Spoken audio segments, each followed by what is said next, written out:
Hello student, जो बच्चे BBM के धनबाद के स्टूडेंट हैं, सेमेस्टर 1 के हैं, आज उनका एग्जाम है। तो आज हम लोग सुबह सुबह एक वीडियो दे रहे हैं, बहुत इंपॉर्टेंट। जितने भी ये बचे हुए हमारे पीडीएफ में 10 पेज के आसपास में हमारे पास बचा हुआ है, और 10 पेज का हम लोग पूरा कंप्लीट आज वीडियो आपको देंगे। थोड़ा लंबा वीडियो जाएगा, मतलब 45 से 50 मिनट का वीडियो जाएगा। इसको आप 1 घंटे में देख लीजिएगा। समय आज आपके पास है, 1 घंटा आप दे दीजिएगा तो बहुत काम आएगा आज के एग्जाम के लिए। और जैसे ही आज का एग्जाम कंप्लीट होता है, जैसे आप एग्जाम देके घर आते हैं, माइनर पेपर का वीडियो आपके पास मिल जाएगा। माइनर पेपर आप लोगों का इकोनॉमिक्स है। जो जिन बच्चों का इकोनॉमिक्स के अलावा कुछ और माइनर पेपर होगा, कमेंट में जरूर लिखिएगा। माइनर पेपर इकोनॉमिक्स हम लोग पढ़ाने वाले, तो इकोनॉमिक्स माइनर पेपर का वीडियो जाना शुरू हो जाएगा। क्योंकि वहाँ माइनर पेपर को लेकर बहुत कन्फ्यूजन था। कोई बच्चा बोलता है वहाँ बिजनेस मैनेजमेंट है, कोई बोलता है इकोनॉमिक्स है। तो अगर इकोनॉमिक्स है तो हम आज इकोनॉमिक्स का माइनर पेपर पढ़ाएंगे। और अगर आपका माइनर पेपर कुछ अलग है तो आप जरूर यहाँ पे कमेंट सेक्शन में अपना कमेंट लिख दीजिएगा कि हमारा माइनर पेपर क्या है। अगर पॉसिबल होगा तो वो भी हम लोग पढ़ाएंगे। उसके बाद हम लोग VAC पेपर, SCC पेपर और IKS पेपर को लगातार पढ़ाना शुरू करेंगे, क्योंकि उसमें MCQ है। और MCQ को याद करके जाना आपके लिए बहुत आसान होता है, अगर लगातार आपके पास PDF रहेगा तो। मैं आपको एक बात और बता दूं, बहुत सारे वैसे बच्चे हैं जो PDF खोज ही नहीं पा रहे, फ्री PDF कहाँ पे मिलेगा। तो मैं आप लोगों के लिए एक कोर्स बना दिया हूँ। आप क्या करेंगे, सबसे पहले ऐप इंस्टॉल करेंगे। सबसे पहला काम है ऐप इंस्टॉल करना है प्ले स्टोर से, CWH ऑनलाइन एकेडमी के नाम से। ऐप इंस्टॉल करने के बाद उसमें रजिस्टर पहले करेंगे। रजिस्टर में पूरा डिटेल भरेंगे, एक पासवर्ड जनरेट करेंगे। फिर लॉगिन में जाएंगे, अपना मोबाइल नंबर डालेंगे, पासवर्ड डालेंगे, लॉगिन हो जाएगा। लॉगिन के बाद कैटेगरी में ऑल यूनिवर्सिटी चुनेंगे। उसके बाद पेड कोर्स में जाएंगे, तो पेड कोर्स में आपको BBM के धनबाद का सेमेस्टर 1 का कॉमन पेपर का PDF मिल जाएगा 49 रुपीज़ में, 49 रुपये में लगेगा। तो 49 रुपये पे करके आप वहाँ से उस PDF को खरीद सकते हैं, और वहाँ पे सारा PDF फ्री में आपको मिल जाएगा। क्योंकि बहुत बच्चा फ्री PDF ढूंढ ही नहीं पा रहा है कहाँ पे, थोड़ा अंदर घुस के ढूंढना पड़ता है। तो कोई बात नहीं, आप पेड कोर्सेस में जाके 49 रुपये थोड़ा सा लगा कटा के, और आप इस जो है फ्री PDF का फ़ायदा उठा सकते हैं। वहाँ पे मिलेगा 49 रुपीज़ में सारा का सारा PDF मिल जाएगा। चलिए स्टार्ट करते हैं आप लोग। बोलता है how income and expenditure account is prepared for receipt and payment account. बोलता है कि रिसिप्ट और पेमेंट अकाउंट से आय और व्यय खाता कैसे बनाते हैं। रिसिप्ट एंड पेमेंट अकाउंट आपके पास, ये NPO का था, नॉन प्रॉफिट ऑर्गेनाइजेशन का क्वेश्चन है कि अगर आपके पास रिसिप्ट और पेमेंट अकाउंट दिया रहेगा तो उससे इनकम एक्सपेंडिचर अकाउंट कैसे बनाएंगे। उसका पूरा प्रोसेस लिखा हुआ है। अब इस प्रोसेस को वही बच्चा समझ सकता है जो बनाया है क्वेश्चन। इसलिए हम बार बार बोल रहे कि हम न्यूमेरिकल एक भी नहीं डाले हैं। इसलिए नहीं डालेंगे, जो बच्चा न्यूमेरिकल पढ़ा है वो तो बना लेगा, लेकिन जो बच्चा न्यूमेरिकल नहीं पढ़ा है वो बिल्कुल नहीं समझ पाएगा। तो जो हमारे यहाँ कोर्स खरीद के अभी पढ़ रहे थे उनको सारा न्यूमेरिकल पढ़ा दिया गया है, तो न्यूमेरिकल में तो मास्टर है ही। और बाकी रहा थ्योरी, थ्योरी तो हम उनको पढ़ा दे रहे हैं। लेकिन जो बच्चे नहीं कहीं पढ़ रहे थे, उनका न्यूमेरिकल स्ट्रांग नहीं है, तो उनको तो दिक्कत होगा। वो थ्योरी के भरोसे सेमेस्टर 1 करें, सेमेस्टर 2 में वो हमारे पास ज्वाइन करेंगे, उनका सारा न्यूमेरिकल क्लियर हो जाएगा। ठीक है, तो चलिए सेमेस्टर 2 का ध्यान रखना है। 20 अप्रैल से क्लास स्टार्ट नहीं होगा, 20 अप्रैल को बैच लॉन्च होगा, और उसके बाद क्लासेस स्टार्ट होंगे। 20 अप्रैल को बैच लॉन्च होगा, जैसे आपका एग्जाम खत्म होगा उसके बाद क्लासेस स्टार्ट होंगे। और जो सेमेस्टर 2 का फी है वो 2100 रुपये है, 2100 रुपये है। सारे सब्जेक्ट के लिए एक सेमेस्टर का फी है सेमेस्टर 2 के लिए। उसमें लगभग सारा सब्जेक्ट हम लोग करवा देते हैं, बस सबका कॉमन सेम होना चाहिए, अलग अलग नहीं। सबका पेपर सेम होना चाहिए, ऐसा ना कि कोई दूसरा पेपर रख ले, कोई दूसरा पेपर रख ले, तो यहाँ दिक्कत होता है बाबू। तो चलिए हम बताते हैं इसका प्रोसेस क्या है। बोलता है income expenditure account is prepared on accrual basis. Income expenditure जो है एक्रूअल बेसिस आता है, और ये कैश बेसिस आता है। ये बनता है कैश बेसिस, ये बनता है एक्रूअल बेसिस। तो हम लोग क्या करते हैं कि भैया रिसिप्ट वाला आइटम, जितना भी रिसिप्ट वाला आइटम है उसमें दो दो जगह पे जाता है। रिसिप्ट वाला आइटम कितने जगह पे जाता है, 2 जगह पे जाता है। अगर आप थोड़ा मोड़ा भी याद होगा आपको,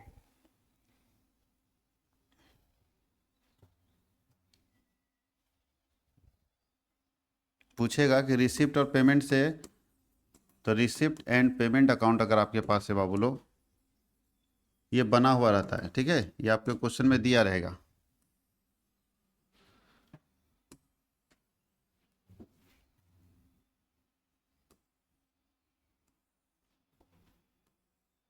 और यहाँ बनाना है आपको इनकम एक्सपेंडिचर अकाउंट।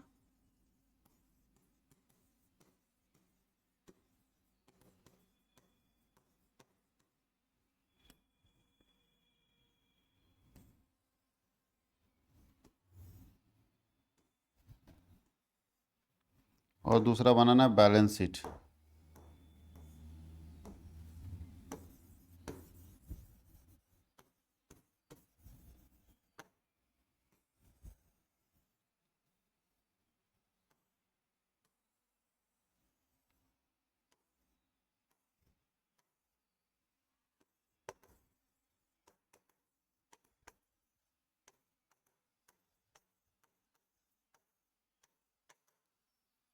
चलिए यहाँ ध्यान दीजिएगा कि कैसे बनता है। आपके पास ये दिया रहेगा रिसिप्ट, तो इसमें दो चीज़, दो यहाँ रिसिप्ट होता है, इधर इधर रिसिप्ट होता है, इधर पेमेंट होता है, ठीक है। और यहाँ पे आपका इधर एक्सपेंडिचर होता है और इधर इनकम होता है।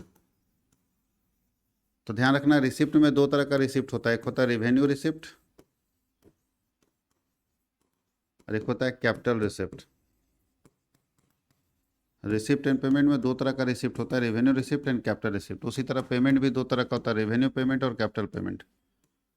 रेवेन्यू एक्सपेंडिचर कर सकते हैं, चलिए रेवेन्यू पेमेंट ही लिख देते हैं, एंड कैपिटल पेमेंट जिसको कैपिटल एक्सपेंडिचर बोलते हैं, ठीक है। चलिए कैपिटल एक्सपेंडिचर लिख देते हैं। अब ध्यान रखिएगा, इससे यही दो आइटम इधर शिफ्ट होगा, तो जो इसमें से याद रखिएगा रिसिप्ट वाला जाएगा इनकम में, तो जो रिवेन्यू रिसिप्ट जितना जितना जो भी रिवेन्यू रिसिप्ट होगा वो जाएगा इनकम में। रेवेन्यू रिसिप्ट कहाँ जाएगा? इनकम में। और जो कैपिटल रिसिप्ट होगा वो लायबिलिटी में जाएगा। कैपिटल रिसिप्ट से लायबिलिटी बनेगा, रेवेन्यू रिसिप्ट से इनकम बनेगा।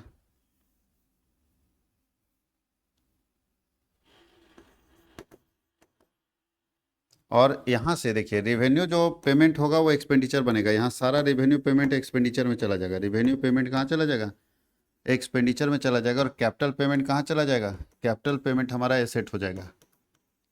कैपिटल पेमेंट हमारा क्या हो जाएगा? एसेट्स हो जाएगा। तो कैपिटल पेमेंट एसेट हो जाएगा, रेवेन्यू पेमेंट हमारा एक्सपेंडिचर। यही पूरा प्रोसेस है, याद रखिएगा। तो पूछेगा कि कैसे बनेगा, तो ये भी अगर फॉर्मेट सेम डाल देंगे ना तो भी आपको मार्क्स मिल जाएगा कि सर ऐसे शिफ्ट होगा। अगर इस तरह भी लिखेंगे, उतना कहानी ना लिखे, इस तरह भी शिफ्ट करेंगे तो आसानी से आपको मार्क्स मिल जाएगा। ये भी ज़बरदस्त चीज़ है। पूरा का पूरा कंसेप्ट हमने बता दिया कि जो इसमें रेवेन्यू होगा, रेवेन्यू रिसिप्ट इनकम में जाएगा, कैपिटल रिसिप्ट लायबिलिटी में जाएगा, रेवेन्यू पेमेंट जो है एक्सपेंडिचर में जाएगा, कैपिटल पेमेंट हमारा एसेट में जाएगा। तो ये प्रोसेस भी अगर आप बना देते हैं, सेम फॉर्मेट बना देते हैं, तो भी आपको मार्क्स मिल जाएगा, दिक्कत नहीं होगा। तो अगर आपको ज़्यादा दिक्कत है थ्योरी लिखने में तो आप इस तरह का पिक्चर भी बना सकते हैं, ठीक है। देखिए इतना थ्योरी लिखने में आपको दिक्कत है तो पिक्चर बना दीजिए।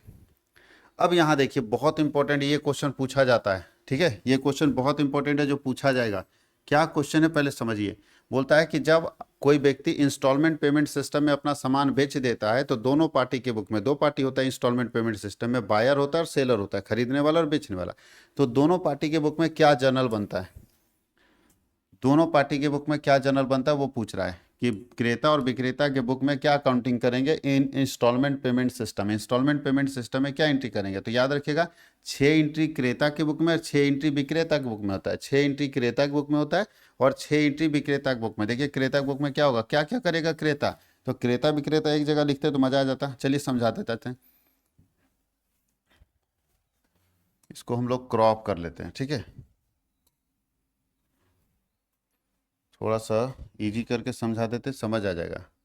ये है आपका क्रेता के बुक का एंट्री, ठीक है, सारा एंट्री।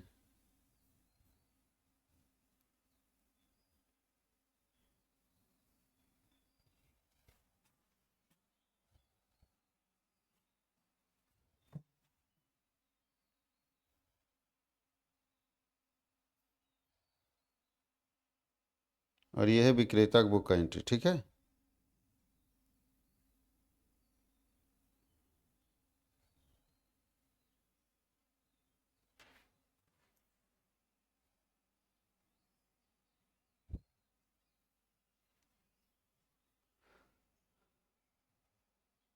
चलिए इधर देखिए, क्रेता और विक्रेता की बुक का एंट्री एक साथ समझाते चले जाते हैं, ठीक है। क्रेता क्या करेगा, विक्रेता क्या करेगा, यहाँ ध्यान दीजिएगा क्या क्या करेगा क्रेता और विक्रेता। तो सबसे पहले ध्यान रखना है बायर की बुक में, क्रेता की बुक में, और यहाँ है विक्रेता की बुक में। सबसे पहले सामान खरीदेगा वो बेचेगा, तो सामान खरीदेगा तो लिखेगा assets account debit to seller का नाम, वेंडर जिसको बोलते हैं, सेलर की जगह वेंडर भी लिख सकते हैं। अब यहाँ हिंदी में लिख दिया माल की, तो ये सब करना नहीं है, सीधा लिखना है। यहाँ लिखिए इंग्लिश में लिखा हुआ है नरेशन, ठीक है। तो लिखेंगे purchase assets on instalment payment system, being purchase assets on instalment payment system. ये खरीदेगा और ये बेचेगा, तो बेचेगा तो एंट्री करेगा buyer account debit to sales, being goods sold goods on instalment payment system. उसके बाद ये डाउन पेमेंट करेगा तो डाउन पेमेंट का एंट्री होगा seller account debit to cash bank. और ये डाउन पेमेंट कर रहा है, ये डाउन पेमेंट रिसीव कर, जस्ट उल्टा है। देखिए यहाँ पे सेलर को डेबिट करे, कैश बैंक क्रेडिट जा रहा है, यहाँ उल्टा होगा क्योंकि ये पैसा दे रहा है तो इसके पास से जा रहा है, लेकिन इसके पास आ रहा होगा तो ये उल्टा कर रहा है। देखो कैश बैंक को डेबिट कर रहा है, बायर को क्रेडिट कर रहा है। उसके बाद इंटरेस्ट ड्यू होगा तो ये लिखेगा interest account debit to seller, ये उल्टा लिखेगा, ठीक है। Buyer account debit to interest, interest के बाद इंस्टॉलमेंट पेमेंट आएगा तो लिखेगा seller account debit to cash bank, ये लिखेगा कैश बैंक टू बायर। यहाँ तक समझ गए। उसके बाद आता है डेप्रिसिएशन का एंट्री, होता है depreciation account debit to assets. इसके बुक में, बायर के बुक में डेप्रिसिएशन लगेगा, इसके बुक में डेप्रिसिएशन नहीं लगेगा। सेलर माल बेच दिया, अगर हम कार बेच दिए तो डेप्रिसिएशन हम क्यों लगाएंगे, जो खरीदे वो लगाए, तो डेप्रिसिएशन इसके बुक में होगा। उसके बाद एक एंट्री और बनेगा, इसके बुक में एक एंट्री बनेगा, जो सेल्स है ना उसको ट्रेडिंग में ट्रांसफर करेंगे तो लिखेंगे sales account debit to trading account. इसमें एक एंट्री नहीं लिखा हुआ यहाँ पे, लेकिन sales account debit to trading account एक एंट्री। उसके बाद एक एंट्री दोनों में नहीं लिखा हुआ है, पहले एक एंट्री इसमें नहीं लिखा है क्या, sales account debit to trading account एक बनेगा, और एक एंट्री जो दोनों में नहीं लिखा है कि इंटरेस्ट और डेप्रिसिएशन को पीएल में ट्रांसफर करेंगे, तो उसका एंट्री बनेगा सबसे लास्ट में इसका profit and loss account debit, profit and loss account debit to interest account to depreciation account, profit and loss account debit to interest account to depreciation account इसमें बनेगा। और इसमें बनेगा interest account debit to profit and loss account, interest account debit to profit and loss account. इतना ही general आपको पढ़ना है। ये आपका 15 नंबर का क्वेश्चन में एकदम श्योर रहेगा ही रहेगा इस तरह का। हायर परचेज सिस्टम का भी जनरल पूछ सकता है, ध्यान रखिएगा, जनरल 3 चैप्टर का पूछा जा सकता है। हायर परचेज सिस्टम का जनरल पूछेगा, इंस्टॉलमेंट पेमेंट सिस्टम का जनरल पूछेगा, और रॉयल्टी का जनरल पूछेगा। हायर परचेज सिस्टम का जनरल पूछेगा, इंस्टॉलमेंट पेमेंट सिस्टम का जनरल पूछेगा, और रॉयल्टी का जनरल पूछेगा। 3 चैप्टर है जिसका जनरल आपको पूछ सकता है। ये तीनों का जनरल करके जाइएगा एकदम, उसमें से जनरल पूछेगा ही पूछेगा, या तो क्वेश्चन बनाने देगा या तो जनरल ही पूछेगा, ठीक है। ये तीनों का जनरल थोड़ा देख लीजिएगा तो आसान हो जाएगा, तीनों का जनरल थोड़ा देख लीजिएगा तो क्या होगा, आसान हो जाएगा। देखो ये प्योर न्यूमेरिकल बुक है, इसमें क्या थ्योरी में ज़्यादा बता दे। आगे लिखा है लेखांकन सिद्धांत के अर्थ का वर्णन कीजिए और इसकी आवश्यकता को के आवश्यकता कौन कौन है ये बताइए। Describe the meaning of accounting policy, what are their essential features. Accounting policy principle क्या होता है, अकाउंटिंग प्रिंसिपल का मतलब है कि भैया आप पूरे भारत में एक जैसा अकाउंटिंग करते हैं, एक जैसा सिस्टम ऑफ रिकॉर्डिंग रखते हैं, उसके लिए कुछ रूल्स रेगुलेशंस होने चाहिए। तो ऐसे रूल्स रेगुलेशंस जो हमारे बिजनेस, पुराने जो बिजनेसमैन हैं वो लोग बना के दिए हैं, मैन मेड होता है अकाउंटिंग प्रिंसिपल, लोग बनाते, सरकार नहीं बनाती, सरकार बनाती उसको अकाउंटिंग स्टैंडर्ड बोलते हैं। तो अकाउंटिंग प्रिंसिपल लोगों के द्वारा बनाए हुए एक ऐसे प्रिंसिपल्स है, एक ऐसे सिद्धांत है जो हर बिजनेसमैन को अपने यहाँ अप्लाई करना पड़ता है। उसमें जब कुछ प्रिंसिपल कुछ बिजनेसमैन अप्लाई करता है, कुछ प्रिंसिपल कुछ बिजनेसमैन अप्लाई नहीं करता है क्योंकि ऑप्शनल है, लोग बनाते हैं इसको। तो यही लिखा है लेखांकन सिद्धांत, यानी अकाउंटिंग प्रिंसिपल अकाउंटिंग के वे नियम है जो हर बिजनेसमैन को अप्लाई करना पड़ता है। यहाँ लिखा है कि वे नियम, अवधारणाएं, दिशा निर्देश है जिसका प्रयोग हर बिजनेसमैन अपने यहाँ लेन देनों को लिखने के लिए करता है। और ये प्रिंसिपल कैसे डेवलप हुए, तो धीरे धीरे समय के आधार पर धीरे धीरे ये प्रिंसिपल बनते चले गए।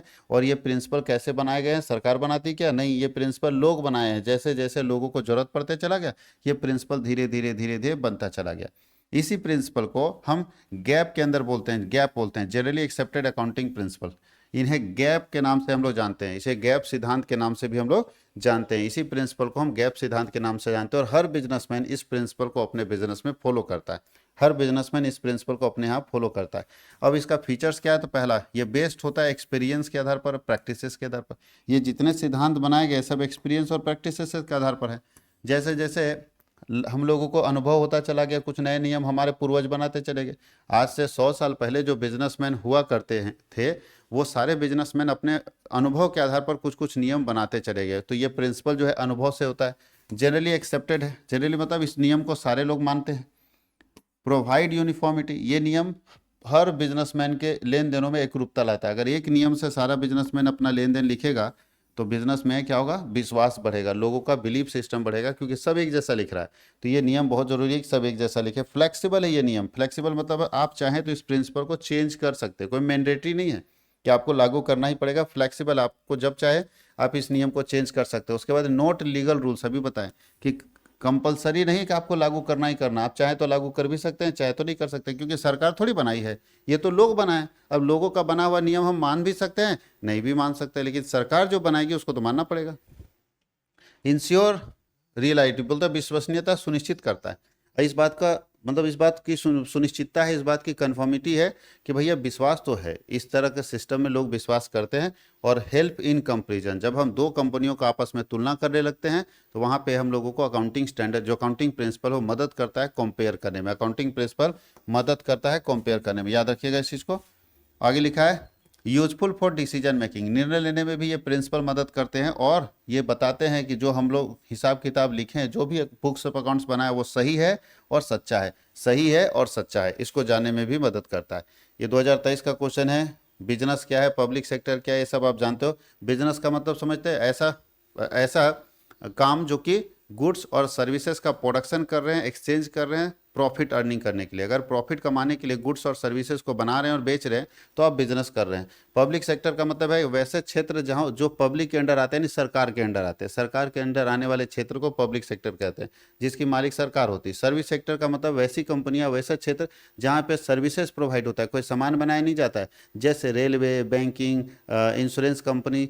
उसके बाद आप देख लीजिए इलेक्ट्रिसिटी कंपनी जो बस चला रहा है, सब सर्विस सेक्टर। हम लोग पढ़ा रहे हैं, हम लोग भी service sector, doctor service sector में, इंजीनियर सर्विस सेक्टर में।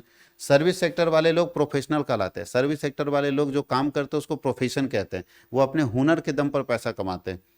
बैंक ड्राफ्ट क्या होता है, तो बैंक, ध्यान दीजिएगा, बैंक द्वारा जारी किया गया एक ड्राफ्ट, मतलब चेक जब नहीं होता था ना तो लोग बैंक ड्राफ्ट जारी करते थे। जब चेक नहीं होता था तो डीडी, इसको बोलते थे, डीडी बनाते हैं, डीडी, बैंक ड्राफ्ट। चेक जब नहीं था तो बैंक ड्राफ्ट बनाते थे लोग। लोन एंड एडवांसेस, तो हर बिजनेसमैन क्या करता है, बैंक से पहले ही कोई पैसा ले लेता है, अग्रिम राशि, जिसको आप एडवांस बोल सकते हैं, लोन बोल सकते हैं। कोई पैसा पहले ही आप ले लेंगे लोन के तौर पर और बाद में उसको with interest, loan plus interest करके चुकाएंगे। बाद में आप लोन प्लस इंटरेस्ट करके उसको चुकाएंगे, याद रखिएगा इस चीज़ को। आगे लिखा है going concern concept. Going concern concept ये कहता है कि एक बिजनेसमैन लॉन्ग पीरियड, एक बिजनेसमैन ये सोच के बिजनेस स्टार्ट करता है कि उसका बिजनेस लंबे समय तक चलेगा। एक बिजनेसमैन ये सोच के बिजनेस स्टार्ट करता है कि उसका बिजनेस लंबे समय तक चलेगा, मतलब एन नंबर ऑफ पीरियड तक चलेगा, बहुत अनंत कालों तक चलेगा। ऐसे कंसेप्ट को हम बोलते हैं going concern concept. Partnership firm क्या है, तो सिंपल याद रखना है कि जो पार्टनर्स हैं उन सबके बीच जो रिलेशन है, उसके कारण जो एक बिजनेस क्रिएट होता है वो कहलाता है पार्टनरशिप फर्म। बिजनेस ट्रांजैक्शन क्या होता है भैया, बिजनेस में जितने लेन देन होंगे सारे बिजनेस ट्रांजैक्शन होंगे। But accounting of business transaction का मतलब वैसे लेन देन जो बिजनेस में होते हैं और जिनका हम रिकॉर्डिंग कर सकते हैं, वो अकाउंटिंग ऑफ बिजनेस ट्रांजैक्शन है। चेक कितने तरह के होते हैं, तो चेक यहाँ लिखा है 4 तरह के होते हैं। सबसे मेन बियरर चेक, इसका पैसा उसी आदमी को मिलेगा जिसके हाथ में चेक होगा। ऑर्डर चेक, जिसके नाम पर ऑर्डर किया गया उसको पैसा मिलेगा। क्रॉस चेक, ये अकाउंट में पैसा मिलेगा। और अकाउंट पे ही चेक एक ही होता है, ये क्रॉस चेक और अकाउंट पे ही चेक एक ही होता है, अलग अलग नहीं होता है। अब लिखा है 2 क्वेश्चंस आप बताइए। टाइप्स ऑफ बैंक डिपॉजिट, तो बैंक डिपॉजिट फिक्स डिपॉजिट होता है, सेविंग डिपॉजिट होता है, करंट डिपॉजिट होता है, रेकरिंग डिपॉजिट होता है। बैंक में 4 तरह के खाते खोले जाते हैं। आरटीजीएस का फुल फॉर्म क्या है, real time gross settlement. RTGS का फुल फॉर्म क्या है, रियल टाइम ग्रॉस सेटलमेंट। अब देखिए, बोलता है right an essay on accounting standard in India, भारतीय लेखा मानकों पर लेख लिखें। तो यहाँ इंडियन अकाउंटिंग स्टैंडर्ड में सबसे पहला चीज आपको देखना है कि लेखा मानक वित्तीय विवरण तैयार करने के नियम और दिशा निर्देश हैं। भारत में फाइनल अकाउंट बनाने के, trading account, PL account, balance sheet बनाने के जो नियम बनाए गए हैं, उसी नियम को हम बोलते हैं लेखांकन मानक, अकाउंटिंग स्टैंडर्ड। अगर भारत में सारे कंपनियों के लिए एक नियम बनाए गए लेखा मानक, जिसको बोलते हैं वित्तीय विवरण बनाने के लिए भारत के सारे कंपनियों के लिए अगर एक नियम बनाए गए, इससे क्या होता है, इससे लोगों में विश्वसनीयता आती है। सारी कंपनी एक सिस्टम से अगर काम करती है तो लोग विश्वास करते हैं कि नहीं सही है जो भी। और ये नियम कौन बनाता है, ये नियम बनाता है ICAI, जिसका फुल फॉर्म है institute of chartered accountants of India. ये बनाता है इस नियम को। इस नियम को कौन बनाता है, ICAI।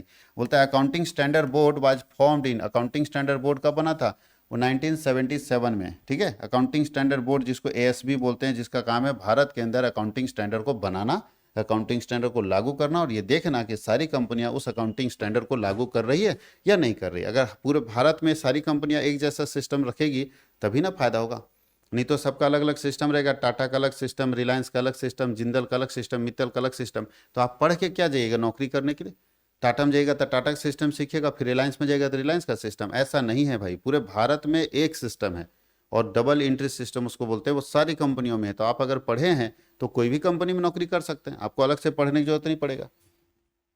अब लिखा है इसका जनरल करने के लिए, जनरल बनाने के लिए बहुत बार पूछा है, सब PYQ है। देखिए प्रीवियस ईयर क्वेश्चन हम डाल दें, इसका जनरल क्या होगा बताइए, हम बोलते चले जाते हैं, लिखने की जरूरत नहीं। इसका जनरल होगा cash account debit, stock account debit, office equipment account debit, car account debit to capital. ये सबको डेबिट करेंगे और कैपिटल, तो सबको डेबिट करेंगे टू कैपिटल हो जाएगा। दूसरा लिखा है अमाउंट तो भर लीजिएगा। दूसरा लिखा है फर्नीचर का क्रय किया 10,000 रुपया, जिसमें से 5,000 का फर्नीचर कार्यालय के सजावट के लिए प्रयोग किया और 5,000 जो है स्टॉक में शामिल करिए, कोई दिक्कत उससे नहीं है। स्टॉक में 5,000 का फर्नीचर रखा, 5,000 कार्यालय के लिए, उसे कोई दिक्कत नहीं, कहानी से कोई मतलब नहीं, यूज तो हुआ बिजनेस के लिए ना, तो लिखेंगे furniture account debit to cash, furniture account debit to cash. आगे लिखा है मारुति स्विफ्ट मोटर कार खरीदे 5 लाख में मारुति कंपनी से, सीधा लिखना motor car account debit to cash, motor car account debit to cash. मकान मालिक को 6,000 रुपये का किराया चुका है, मकान का 1/3 भाग व्यवसाय के मालिक खुद रहता है, 1/3 इसका मतलब ड्राइंग है, तो 1/3 कितना होगा 2,000, तो लिखेंगे rent account debit 4,000, drawing account debit 2,000 और to cash. Rent account debit 4,000, drawing account debit to 2,000 और टू कैश लिखेंगे 6,000। उसके बाद लिखा है कि आनंद को 20,000 रुपये का माल बेचा गया और भुगतान चेक से मिला, जिसे बैंक में उसी दिन भेज दिया, तो लिखेंगे bank account debit to sales, bank account debit to sales ये बोलेंगे। बैंक से 50,000 रुपये का लोन लिया और करेंट अकाउंट में ट्रांसफर कर दिया, तो सिंपल लिखना है करेंट अकाउंट में तो बैंक अकाउंट में, तो लिखेंगे bank account debit to bank loan, bank account debit to bank loan, bank account debit to bank loan. Anjani से 5,000 का रुपये प्राप्त हुए जो कि पिछले साल डूबे हुए थे, पिछले साल जो बैड डेप्ट था वो अभी मिल गया, तो लिखेंगे cash account debit to bad डेप्ट recover, cash account debit to bad डेप्ट रिकवर। उसके बाद है माल दान में दिया, तो दान में अगर हम सामान दे देते तो क्या लिखेंगे, तो लिखेंगे goods given as charity, goods given as charity account debit, या loss by charity account debit to purchase, loss by charity account debit to purchase. उसके बाद लिखे घरेलू खर्च के लिए रोकड़ निकाले, घर के खर्च के लिए पैसा निकालेंगे तो ड्राइंग होगा, तो लिखेंगे drawing account debit to cash, drawing account debit to cash. और भवन पर हरास लगा, हरास यहाँ डास लिख दिया, तो depreciation account debit to building, depreciation account debit to building, ये आप लिख सकते हो आराम से। देखो ये PYQ 2024 में पूछा हुआ क्वेश्चन है, और सब BBMQ धनबाद का, ये सारे के सारे क्वेश्चन किसके हैं, BBMKU धनबाद, विनोद बिहारी महतो कोयलांचल यूनिवर्सिटी। चलिए अब 2024 का क्वेश्चन पढ़ते हैं, सब PYQ, और याद रखिएगा क्वेश्चन का स्टैंडर्ड यहीं से पता चलेगा कि कैसा पूछा जाता है, क्योंकि अगर प्रीवियस ईयर में ऐसा पूछ रहा है तो इसका मतलब इस साल भी क्वेश्चन का स्टैंडर्ड सेम रहेगा, तो पूछने का पूरा चांस रहेगा। बोलता है कि name the type of cash book, cash book कितने प्रकार के होते हैं तो आप जानते हैं, सिंगल कॉलम कैश बुक होता है जिसमें अमाउंट का 1 कॉलम होता है, डबल कॉलम में अमाउंट का 2 कॉलम होता है, और ट्रिपल कॉलम में अमाउंट का 3 कॉलम होता है। पेटी कैश में छोटे छोटे खर्चे को लिखने के लिए जिस कैश बुक का इस्तेमाल किया जाता है उसको पेटी कैश बुक बोलते हैं। आगे लिखा how many sections and chapters are there in hire purchase act, hire purchase act में कितने सेक्शन है, तो याद रखना इसमें 34 धाराएं हैं और 7 चैप्टर है हायर परचेज में, हायर परचेज में 34 धाराएं हैं और 7 चैप्टर है।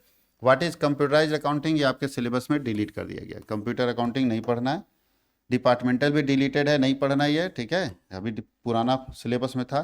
पेटी कैश बुक पढ़िएगा, पेटी कैश बुक क्यों बनाया जाता है, छोटे छोटे खर्चों को रिकॉर्ड करने के लिए, छोटे छोटे खर्चों को रिकॉर्ड करने के लिए जो कैश बुक बनाया जाता है उसको हम लोग बोलते हैं पेटी cash book. Right the debit balance and credit balance of accounts, मतलब आपको डेबिट और क्रेडिट का रूल्स लिखना है कि डेबिट कब होगा, तो सिंपल याद रखना है कि डेबिट जब हमारा, ध्यान रखिएगा, जब हमारा कोई भी डेबिट कौन कौन सा रखता है, डेबिट बैलेंस 2 ही चीज रखता है, 2 डेबिट बैलेंस रखता है, एसेट्स और एक्सपेंसेस, एसेट और एक्सपेंसेस। तो एसेट अगर बढ़ेगा तो डेबिट होगा, एक्सपेंसेस बढ़ेगा तो डेबिट होगा, और घटेगा तो क्रेडिट होगा, ठीक है, याद रखना। और नीचे उसी तरह क्रेडिट बैलेंस का है, अगर क्रेडिट बैलेंस हमारा जो रखता है वो बढ़ेगा तो क्रेडिट होगा, घटेगा तो डेबिट होगा। अगला क्वेश्चन है ledger the principal, ledger is the principal book of accounts in the business explain.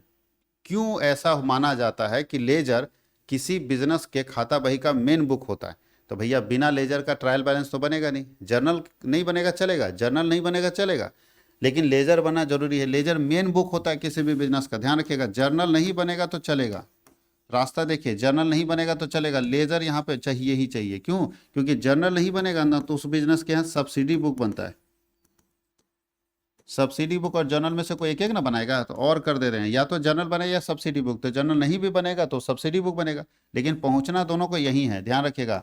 2 रास्ते हैं सर, लेकिन दोनों रास्ता आगे जाके एक चौक में मिल जाता है, यही चौक है लेजर, कि भैया जर्नल के रास्ते जाओगे तो भी लेजर से जाना पड़ेगा और सब्सिडी बुक से जाओगे तो भी इसको लेजर ही में जाना पड़ेगा, इसके बाद ही बनेगा trial balance.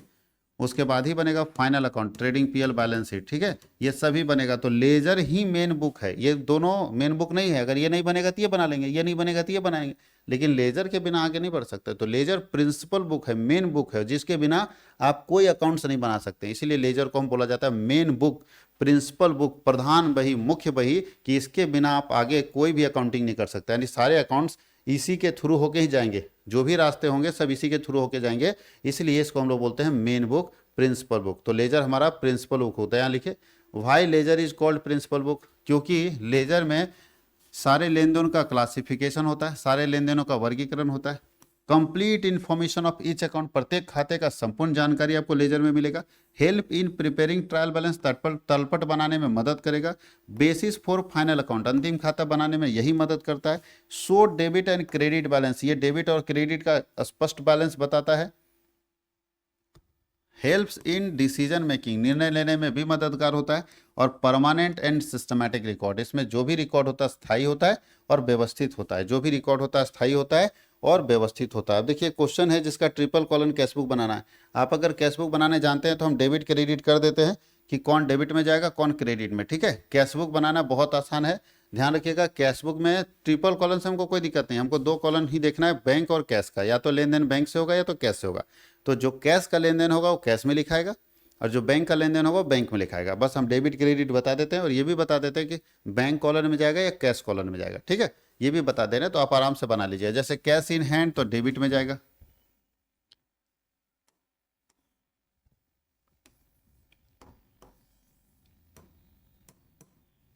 Cash in hand हमारा कहाँ जाएगा, डेबिट में जाएगा। कौन कॉलम में, कैश कॉलम में, सी से कैश। कैश एट बैंक भी डेबिट में जाएगा, कहाँ जाएगा, बैंक कॉलम में जाएगा, ठीक है। पेड इनटू बैंक, बैंक में जमा किए तो बैंक में जमा करते थे, कॉन्ट्रा एंट्री होता है ना, कॉन्ट्रा एंट्री होता है। तो याद रखना है डेबिट साइड में जाएगा ये बैंक में, और क्रेडिट साइड में कहाँ जाएगा, क्रेडिट साइड में जाएगा कैश में। याद रखिएगा paid into bank contra entry होता है। बोलता है about furniture and issued by cheque, बोलता है हम फर्नीचर खरीदे और चेक से दिए, तो ये क्रेडिट साइड में जाएगा। याद रखिएगा कौन सा कॉलम में, बैंक में। उसको तो purchase goods for cash, cash नगद में खरीदेंगे तो क्रेडिट में जाएगा कैश कॉलम में। रिसीव कैश फ्रॉम मनोहर तो ये जाएगा डेबिट में जाएगा, ये कैश में जाएगा। और डिस्काउंट अलाउड का कोई लेना देना नहीं है, इसका कोई काम नहीं करना है। कैश सेल नगद में बेचे तो डेबिट में जाएगा कैश में। Paid to Amar by cheque तो क्रेडिट में जाएगा बैंक कॉलम में। डिस्काउंट रिसीव का कोई लेना देना नहीं। पेड इनटू बैंक, बैंक में जमा किया फिर कॉन्ट्रा है, देखिए पेड इनटू बैंक है ना, तो फिर वही सेम चीज़ लिखाएगा, डेबिट में जाएगा बैंक में और क्रेडिट में जाएगा कैश में, ठीक है। क्रेडिट में जाएगा कैश में और डेबिट में जाएगा बैंक में। और बोलता है withdraw from bank for private expenses तो ये क्रेडिट में जाएगा बैंक में, क्रेडिट में कहाँ जाएगा, बैंक में। उसके बाद नीचे रिसीव्ड फ्रॉम पटेल, पटेल से रिसीव कर रहे हैं तो डेबिट में जाएगा कैश में। उसके बाद है अलाउड हिम डिस्काउंट तो भूल जाइए डिस्काउंट का। Deposit Patel's cheque into bank, Patel's का चेक जो है हम बैंक में जमा किए। अब यहाँ देखो यहाँ चेक लिख में नहीं किया है, तो ये भी कॉन्ट्रा पटेल चेक जो जमा करेंगे, अगर ये वाला पटेल का चेक रिसीव करें, रिसीव फ्रॉम पटेल लिख दिया, सिर्फ चेक बोला ही नहीं है। ये चेक से अगर होगा तो कैश में लिखेंगे तो फिर यहाँ कॉन्ट्रा होगा, तो डेबिट में जाएगा बैंक में और क्रेडिट में जाएगा कैश में। कॉन्ट्रा एंट्री हम लोग इसको मानते हैं, ठीक है। यहाँ लिखना हो रिसीव चेक फ्रॉम पटेल, यहाँ होगा रिसीव चेक फ्रॉम पटेल, तब ये ठीक होगा। ये वाला एंट्री कर देंगे। उसके बाद withdraw cash from bank for office use, office use के लिए निकालेंगे तो कॉन्ट्रा होगा। तो याद रखना है डेबिट में जाएगा कैश में और क्रेडिट में जाएगा बैंक में, ठीक है। ये अमाउंट लिखते चले जाएगा। यही हम लोगों का कैश और बैंक का है बाबू कॉन्ट्रा एंट्री। कॉन्ट्रा एंट्री का 3 एंट्री इसमें दिखा, कॉन्ट्रा एंट्री तो आपसे बन जाना चाहिए कैशबुक का। कैशबुक का सिंपल फंडा है कि कहाँ जाएगा, पैसा आएगा तो डेबिट साइड, जाएगा तो क्रेडिट साइड। इसी कंसेप्ट के हिसाब से हम लोगों को बनाना है, पैसा आएगा तो डेबिट साइड और जाएगा तो क्रेडिट साइड, इसी कंसेप्ट के हिसाब से हम लोगों को बनाना है। तो बन सकता है क्वेश्चन। और नीचे लिखा है पेड रेंट बाय चेक तो क्रेडिट में जाएगा बैंक में, क्रेडिट में जाएगा बैंक में। अब देखो ये एक बहुत इंपॉर्टेंट क्वेश्चन आपके लिए हो सकता है, सबसे लास्ट यूनिट का क्वेश्चन है ये, सबसे लास्ट यूनिट यही है। बोलते हैं what is a statement of affairs, how does it differ from balance sheet, स्थिति विवरण क्या है और यह आर्थिक चिट्ठे से कैसे अलग है। ये कहाँ यूज होता है जानते हैं, सिंगल एंट्री सिस्टम में। जो businessman single entry system use करते हैं उसमें एक क्वेश्चन और आप जोड़ लीजिएगा, डबल एंट्री सिस्टम और सिंगल एंट्री सिस्टम में क्या अंतर है ये भी पूछता है। तो 2 क्वेश्चन थ्योरी का पूछ सकता है, डबल एंट्री सिस्टम और सिंगल एंट्री सिस्टम में क्या अंतर है, और दूसरा ये आपको पूछ सकता है। तो देखिए यहाँ पे बहुत अच्छे समझ में आया, दोनों एक ही चीज़ है। बट सिंगल एंट्री सिस्टम वाले जो बिजनेसमैन हैं, जो सिंगल एंट्री सिस्टम यूज करता है, वो अपने यहाँ बनाता है स्टेटमेंट ऑफ अफेयर्स, और जो डबल एंट्री सिस्टम यूज करता है, डबल एंट्री सिस्टम जो यूज करता है वो अपने यहाँ बनाता है balance sheet. Double entry system use करने वाले अपने यहाँ बनाते हैं बैलेंस शीट, और सिंगल एंट्री सिस्टम यूज करने वाले अपने यहाँ बनाते हैं स्टेटमेंट ऑफ अफेयर्स। दोनों एक ही चीज़ है, इसमें भी एसेट लायबिलिटी लिखा जाता है, इसमें भी एसेट लायबिलिटी लिखा जाता है, सब कुछ एक ही है, कुछ नहीं अंतर नहीं। देखिए बेस्ड ऑन इनकम्प्लीट रिकॉर्ड, मतलब सिंगल एंट्री सिस्टम में ये यूज होता है। सिंगल एंट्री सिस्टम को हम बोलते हैं इनकम्प्लीट रिकॉर्ड, आधा अधूरा रिकॉर्ड, और ये complete record double entry system में। ये बोलता है रफ वर्क होता है, अप्रोक्सीमेट होता है, सही नहीं होता है, ये एक्यूरेट होता है, सिस्टमेटिक होता है, इससे फाइंड कैपिटल करते हैं, इससे हम फाइनेंशियल पोजीशन पता करते हैं।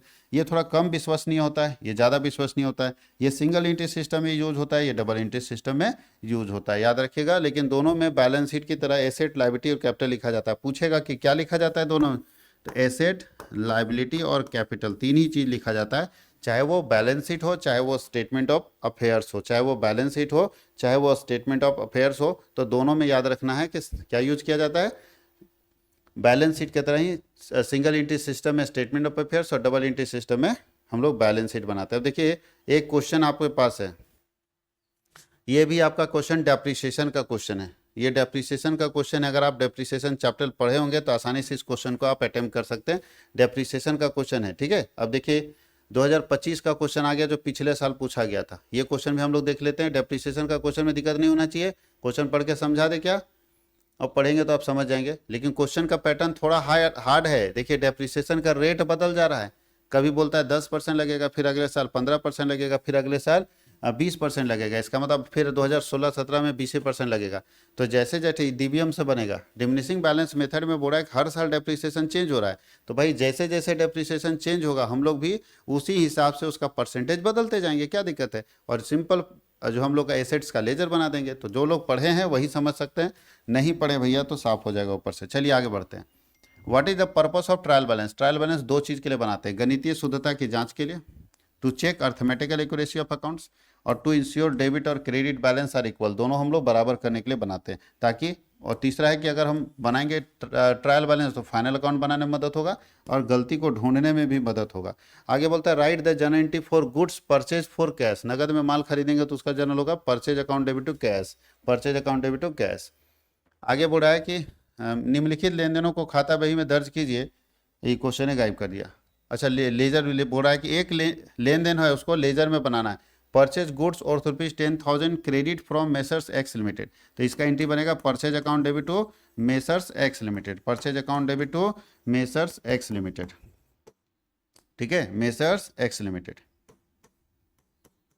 अब इसका बोल रहा है लेजर में बताइए, तो परचेज का लेजर बनाएंगे तो डेबिट साइड पोस्टिंग होगा टू मेसर्स एक्स लिमिटेड के नाम पर, और मेसर्स एक्स का बनाएंगे तो क्रेडिट साइड पोस्टिंग होगा बाई परचेज के नाम पर, ठीक है, याद रखिएगा। अब ये देखिए हम लोग क्वेश्चन आप बता रहे थे ना, बहुत इंपॉर्टेंट क्वेश्चन एक है जो आपको पूछ सकता है, सिंगल एंट्री सिस्टम और डबल एंट्री सिस्टम। बहुत बार पूछा है ये क्वेश्चन, बहुत बार ये क्वेश्चन पूछा है, सिंगल एंट्री सिस्टम और डबल एंट्री सिस्टम में क्या अंतर है, बहुत बार पूछा है। सिंगल एंट्री सिस्टम और डबल, फिर बता रहे सिंगल एंट्री सिस्टम, सिंगल मतलब एक बार, ऐसा एंट्री सिस्टम जहां पे किसी लेन देन को केवल एक बार लिखते हैं, और ये डबल एंट्री सिस्टम किसमें दोनों साइड को लिखते हैं। ये छोटे बिजनेसमैन यूज करते हैं, छोटा बिजनेसमैन यूज करता है और ये बड़ा बिजनेसमैन यूज करता है, याद रखना है, ठीक है। इसके यहाँ कंप्लीट रिकॉर्डिंग नहीं होता है, कुछ लिखता है कुछ नहीं लिखता है, इसके यहाँ कंप्लीट रिकॉर्डिंग होता है। चलिए शुरू करते हैं। सबसे पहला मीनिंग तो बोलता है record only one aspect of transaction, यानी लेन देन के केवल सिंगल एक साइड को लिखा जाता है, जबकि इसमें हम दोनों साइड को लिखते हैं। सिंगल एंट्री सिस्टम में लेन देन के केवल एक साइड को लिखा जाता है, लेकिन डबल एंट्री सिस्टम में लेन देन के दोनों साइड को लिखते हैं। नेचर बोलता है ये इनकम्प्लीट है, अधूरा है, और ये कंप्लीट है। विश्वास तो इस पर कम विश्वास करेगा लोग, आधा लिखोगे आधा गायब कर दोगे, कौन विश्वास करेगा, ये ज़्यादा विश्वसनीय है। बोलता है रिकॉर्डिंग, तो यहाँ बोलता है कोई सिस्टम है नहीं रिकॉर्डिंग का, कोई नियम कानून है ये नहीं, जैसे मन करे वैसे लिखो, लेकिन इसका एक सिस्टम है जिसको आप पढ़ते हैं डबल एंट्री सिस्टम का डेबिट और क्रेडिट का रूल्स। उसके बाद बोलता है ट्रायल बैलेंस, इसमें ट्रायल बैलेंस बनेगा कैसे बताओ। अगर आप लेन देन का केवल एक पक्ष लिखेंगे तो ट्रायल बैलेंस कैसे बनेगा। ट्रायल बैलेंस तभी बनेगा जब दोनों साइड लिखेंगे, तो इसमें ट्रायल बैलेंस नहीं बन सकता, इसमें ट्रायल बैलेंस नहीं बन सकता, इसमें याद रखना है ट्रायल बैलेंस नहीं बन सकता। और इसमें ट्रायल बैलेंस बन सकता है। अच्छा, फाइनल अकाउंट बनाना बोलता है, इसमें फाइनल अकाउंट बहुत मुश्किल है बनाना, क्योंकि आधा लिखे हो आधा नहीं लिखे हो तो मिल भी नहीं करेगा बैलेंस शीट, और इसमें फाइनल अकाउंट बनाना ईजी है। अच्छा, गलती को ढूंढना सिंगल एंट्री सिस्टम में माथा दर्द है भैया, आधा लिखे आधा नहीं लिखे तो मिलाइएगा कैसे, लेकिन इसमें गलती ढूंढना आसान है। तो डबल एंट्री सिस्टम में गलती ढूंढना क्या है, आसान है। तो देखो थोड़ा सा हम 10 सेकंड के लिए छोड़ देते हैं स्क्रीन पे, आप पढ़ सकते हैं उसको। अब अगला क्वेश्चन पूछ रहा है कि रॉन्ग एंट्री यहाँ दिया हुआ है कि सुधार कीजिए, राम को 5,000 रुपये की बिक्री गलती से श्याम के खाते में डेबिट कर दी गई। राम की बिक्री हम बेचे थे राम को, तो एंट्री में होना चाहिए था cash account debit to Ram. अच्छा, राम को बेचे थे ना, सॉरी, तो Ram account debit to sales, Ram to sales होना चाहिए, और हम लिख दिए श्याम टू सेल्स। अब क्या करेंगे, सेल्स तो ठीक जगह लिखें, क्रेडिट में लिखना था, क्रेडिट में लिखना था, क्रेडिट में लिखे, राम डेबिट लिखना था वहाँ श्याम कर दिए, तो लिखेंगे सही entry Ram account debit, Ram debit होना चाहिए और श्याम को क्रेडिट कर देंगे, ठीक हो जाएगा। Ram account debit to Shyam, Ram account debit to Shyam.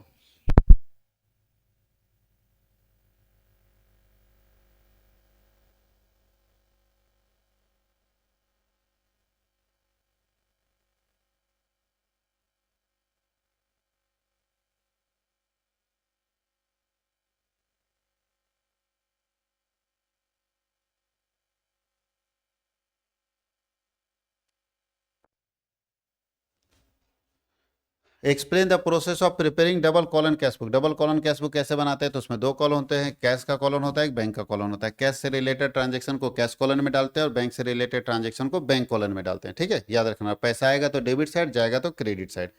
उसके बाद ये फिर देख लो, फिर आ गया आपका डेप्रीसिएशन। अब डेप्रीसिएशन का भी चूंकि समय कम है तो हम लोग डेप्रीसिएशन का क्वेश्चन नहीं अटेम्प्ट कर रहे हैं न्यूमेरिकल। आप थ्योरी देख लो, यहाँ तक समझ गए। डेप्रीसिएशन का फिर क्वेश्चन, इसका मतलब है न्यूमेरिकल पूछेगा ही पूछेगा, एकदम तय है। अब बोले देखिए सिंगल एंट्री सिस्टम में कैसे एंट्री करते हैं, वो लिख रहा है। सिंगल एंट्री सिस्टम में क्या एंट्री करते हैं, उसका एडवांटेज क्या, डिसएडवांटेज क्या है। तो चलिए, एडवांटेज ऑफ इनकम्प्लीट रिकॉर्ड, अगर आधा अधूरा लिखेंगे तो फायदा क्या है, तो टैक्स बच जाएगा, सरकार को भी नहीं पता चलेगा हमारा टैक्स कितना है, भैया हम हिसाबे नहीं लिख रहे। तो इजी एंड सिंपल मेथड। क्यों सिंगल एंट्री सिस्टम लोग रखता है, तो उसके 4-5 फायदे हैं। आसान तरीका है, इसके लिए सीए और चार्टर्ड अकाउंटेंट का जरूरत नहीं पड़ता है, कोई अकाउंटेंट का जरूरत नहीं पड़ता है, जैसे मन करे वैसा। बताइए, राशन दुकान जो गांव में चला रहा है वो अपने हिसाब से लिख ले रहा है। सिंगल एंट्री सिस्टम सिंपल है, आसान है। दूसरा, सुटेबल फॉर स्मॉल बिजनेस, छोटे बिजनेस के लिए यही ठीक है, वो बेचारा उतना खर्चा कहाँ से करेगा। लेस कॉस्ट, इसमें खर्चा क्या लगता है कि डायरी खरीदता है और क्या खर्चा है। लेकिन डबल एंट्री सिस्टम रखिएगा तो कंप्यूटर खरीदिए, प्रिंटर खरीदिएगा, स्टाफ रखिए, तब ना वो प्रिंट करके देगा। और बोलता है no need for skilled accountant, कोई स्किल्ड अकाउंटेंट का जरूरत नहीं, अपने डायरी में लिखते चले जाते हैं। तो सिंगल एंट्री सिस्टम का फायदा है, लेकिन घाटा भी है। पहला घाटा क्या है, इनकम्प्लीट इन्फॉर्मेशन है, प्रॉफिट लॉस नहीं पता चल पाता है, फ्रॉड हो सकता है आपके साथ, ट्रायल बैलेंस बनाना नहीं है इसमें, और फाइनेंशियल अकाउंट बनाने में बहुत दिक्कत है। Process of conversion into double entry system. अगर कोई बिजनेसमैन सिंगल एंट्री सिस्टम आज तक बनाया और अचानक जीएसटी वाला का छापा पड़ गया, बोले नहीं तुम क्या कर रही, तुम बहुत बड़ा बिजनेसमैन है, तुम सिंगल बना रहे हो, टैक्स चोरी कर रहा है, तुम डबल बना के दो। अब आज तक तो हम सिंगल बनाए, अचानक हमको डबल में कन्वर्ट होना है, तो कैसे होंगे।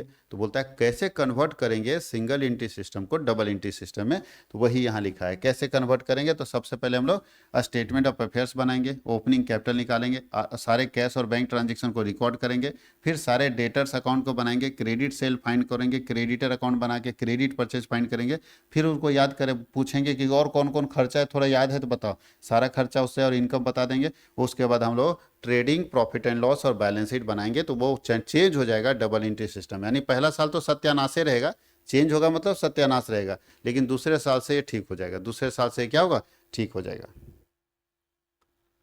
अब देखिए हायर परचेज सिस्टम में, अभी एक बार गौर करिएगा, हायर परचेज सिस्टम में जनरल पूछ रहा है, हायर परचेज सिस्टम का जनरल पूछ रहा है। अभी हम लोग एक जनरल बताए थे इंस्टॉलमेंट पेमेंट सिस्टम का, ठीक है, सेम डिट्टो होगा, दोनों में अलग अलग नहीं है, सेम डिट्टो जनरल है। बताते देखिए केसेस हो, आपको ध्यान रखिएगा, डिट्टो जनरल है, ये देखिए पीछे यही है हायर परचेज सिस्टम का जनरल। अंतर क्या है, ध्यान रखिएगा, अंतर क्या है, ध्यान रखिएगा, जहां जहां सेलर लिखा है ना, जहां जहां इसमें सेल, सेम डिट्टो जनरल रहेगा, जनरल में थोड़ा सा भी चेंज नहीं होगा, सेम डिट्टो जनरल रहेगा। जहां जहां सेलर लिखा है ना, वहां पे हायर लिख दीजिएगा, हायर, जैसे यहाँ लिखे hire seller, hire seller, hire seller की जगह पे हायर जोड़ दीजिएगा, हायर सेलर।